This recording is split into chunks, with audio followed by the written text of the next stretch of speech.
আকাশে ছোঁয়ার গল্প সাজায় শূন্যে ওড়ার ছন্দে মেতে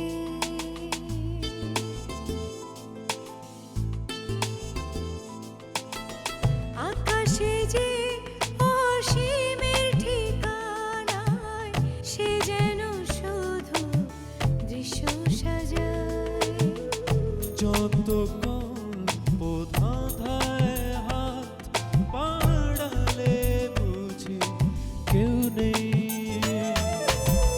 আকাশ ছোঁয়ার গল্প সাজায় শূন্যে ওড়া ছন্দে মেতে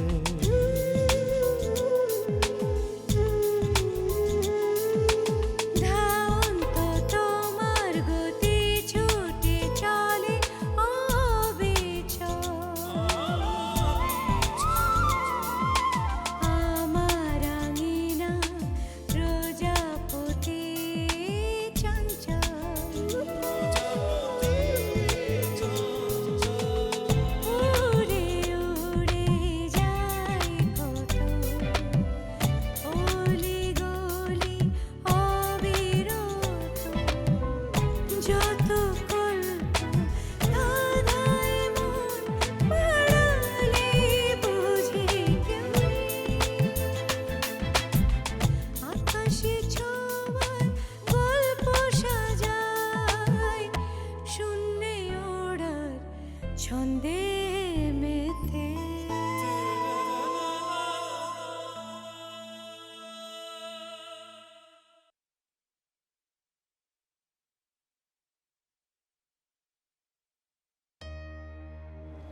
ল্যান্ড ইমেজটি একটি বর্গার ইমেজ না হওয়ার কারণে ইমেজের পার্থক্যটি সাধারণ থাকবে। এই সমস্যার সমাধানের জন্য আমরা ইমেজটিতে ইফেক্ট ব্যবহার করব। ঠিক আছে, তারপরে স্ট্রং বাই স্কোর এর ক্যানন এলিমেন্টে ক্লিক করে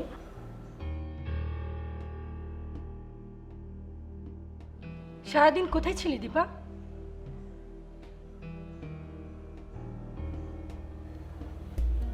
একটু ব্যস্ত ছিলাম। কেন, তোরা জানিস না আমি কোথায় ছিলাম? হ্যাঁ জানি তো, তুই এলাকার লোকজনের সাথে দেখা করতে গিয়েছিলি। তাহলে জিজ্ঞেস করছিলি কেন? আমি জিজ্ঞেস করলাম কই, জিজ্ঞেস করলো তো ও। দেখ দীপা, আমরা মেয়ে মানুষ, আমাদের এসব মানায় না। তাছাড়া আমাদের কি বা করার আছে বল?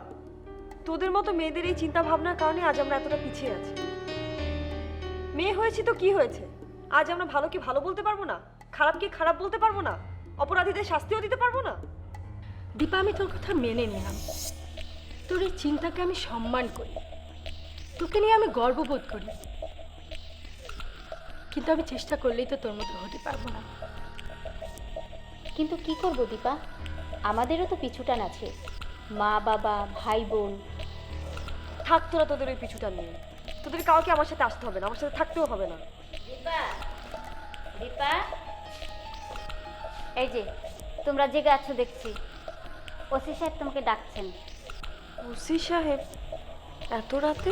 হ্যাঁ, যেতেও তো বলতে পারছি না, পুলিশ মানুষ কি জানি কি মনে করে। ঠিক আছে ঠিক আছে, তুমি যাও, আমি আমি আসছি।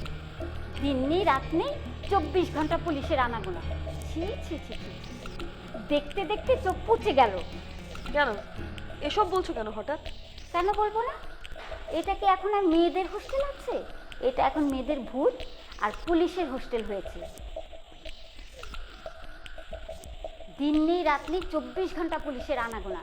ছি ছি ছি ছি, ও মেনকাদি, আর বকবক করো না তো, তুমি যাও, আমি আসছি। দেখতে দেখতে চোখ পচে গেল।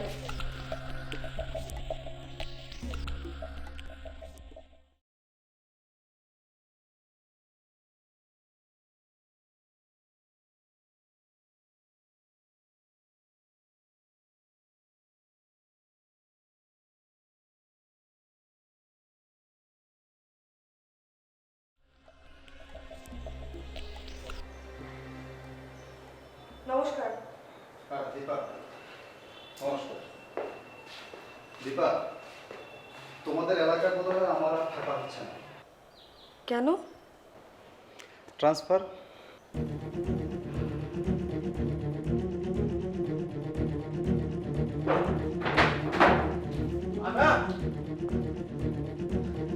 আনা আনা দরজা লাগা বলছি দরজাটা জলদি লাগা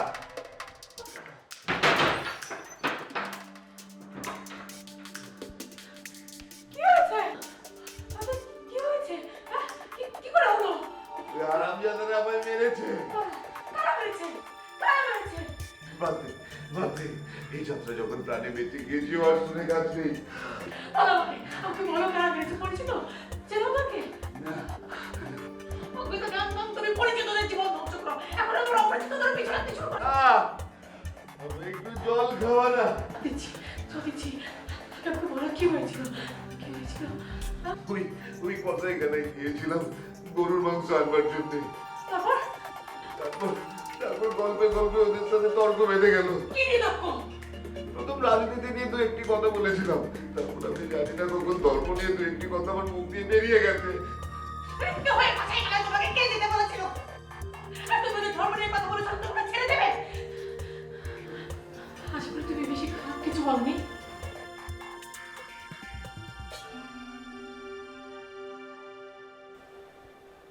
আপনাকেও যথারীতি। কি আর করার, যেটুকু করেছেন সেটুকুর জন্য অনেক ধন্যবাদ। আমি আসলে ধন্যবাদ পাওয়ার জন্য এখানে আসিনি দীপা, তোমাকে দুটো কথা বলতে এসেছি। বুঝতে পেরেছি, বাজারে গিয়ে যে আমি লোক জড়ো করার চেষ্টা করছি সেটা নিশ্চয়ই জানতে পেরেছেন, এবং সফলও যে হনি তাও জানি। তাই বারণ করতে এসছেন? বলতে পারো উৎসাহ দিতে।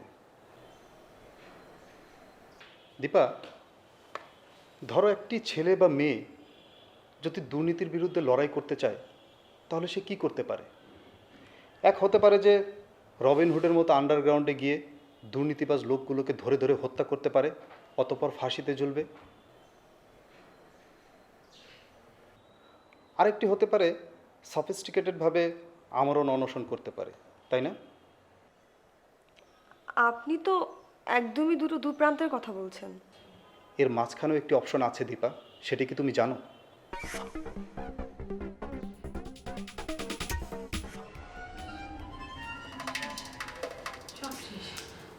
কি বলেছিল ধর্ম নিয়ে? তোমার করতে আমি কি বলতে কি বলে ফেলেছি সেটা আমার মনে আছে নাকি? তোমাকে এই বাড়িতে ঢুকতে দেখেছে কেউ? তুমি বাড়ি থেকে কেন কেন তুমি খেয়ে নিয়েছিল। ওরা যদি এই বাড়িতে এসে তোমাকে খুঁজে পায় তাহলে ছাড়বে? টুকরো টুকরো করে কাটবে তোমাকে সাথে আমাকে। এক করবে না এই বাড়ি থেকে পেছন ধরতে দিয়ে চলে যাবে। এই এলাকা ছেড়ে চলে যাবে। এই এলাকা না, তুমি ওটা বেরোবে। হ্যাঁ ওটা বেরোবে।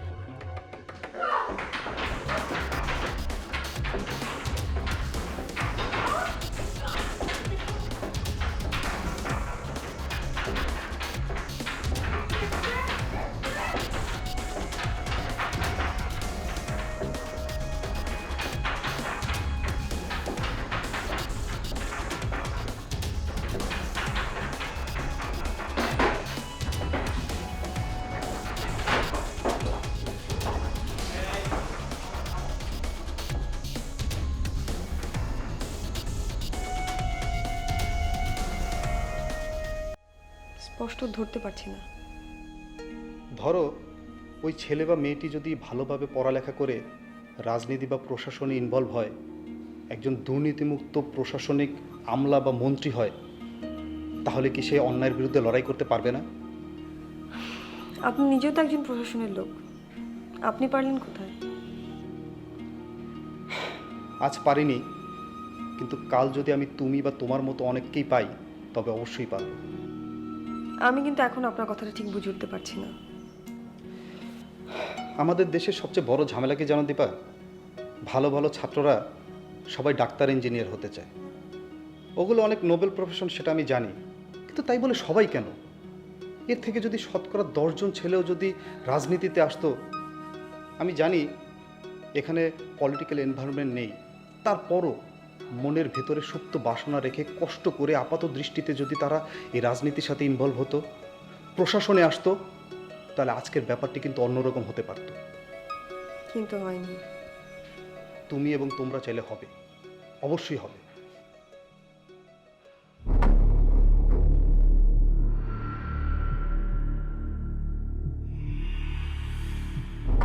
তুমি কিন্তু বলো না তুমি হরদেবকে ছিল না। হরদেব কোথায়? জানি না। এই তোরা ভিতরে যা, ভালো করে খুঁজে দেখ। না, কেন? আমার কথা বিশ্বাস হচ্ছে না।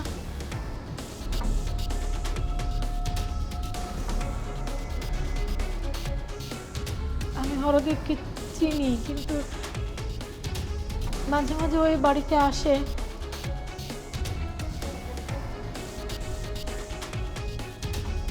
তবে আজকে আসেনি। চাচা, উনি কে এত কথা বলতেছে? আরে উনি হচ্ছে প্রতুল বাবুর ইয়ে। ওই এখন হরদেবের সাথে থাকে। তোরা থাম তো।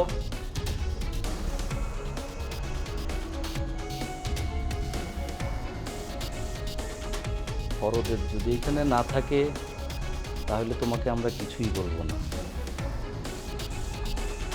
তোমরা দুজন যাও, ভিতরে ভালো করে দেখো, খুঁজে দেখো। আর তোমরা একটু বাগানটাতে যাও।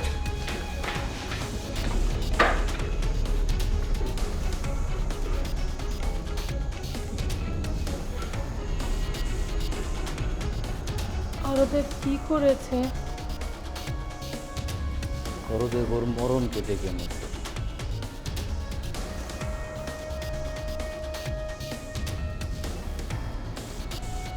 পেলে আপনারা মেরে ফেলবেন? সঙ্গে সঙ্গে।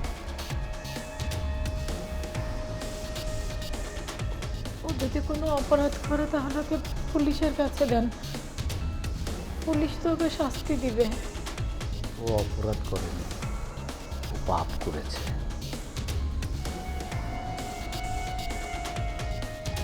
ও যে পাপ করেছে তার শাস্তি পুলিশের কাছে নেই।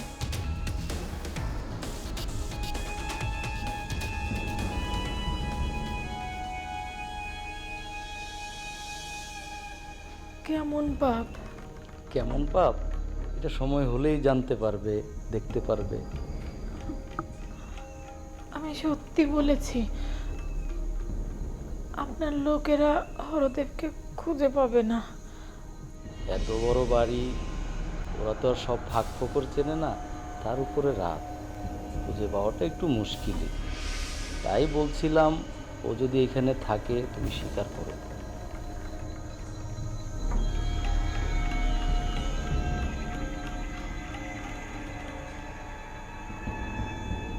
আমাদের হাতে ওকে তুলে দাও, আমি তোমাকে কথা দিচ্ছি তোমার শরীরে একটা ফুলের আঁচড়ও পড়বে না।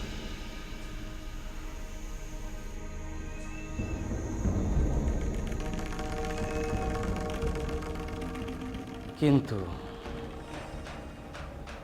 যদি ওকে এখানে পাওয়া যায় আর আমি যদি বুঝতে পারি তুমি ওকে লুকিয়ে রেখেছো, তাহলে হরদেবের যা হবে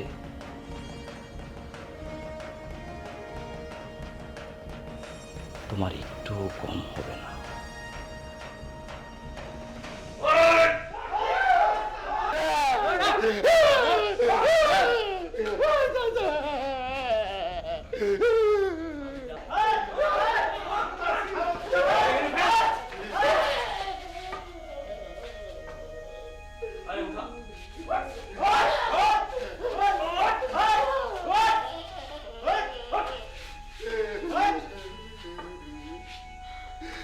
আমি জানতাম ওর এইখানেই পাওয়া যাবে।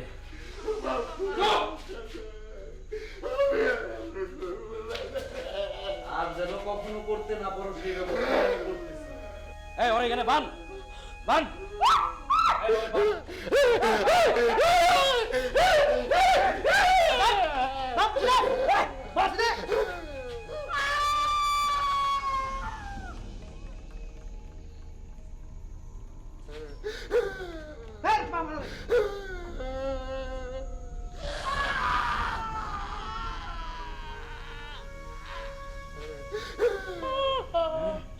তোকে বলছিলাম না।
হ্যাঁ দীপা, আজ তুমি খুব সাধারণ একজন স্টুডেন্ট।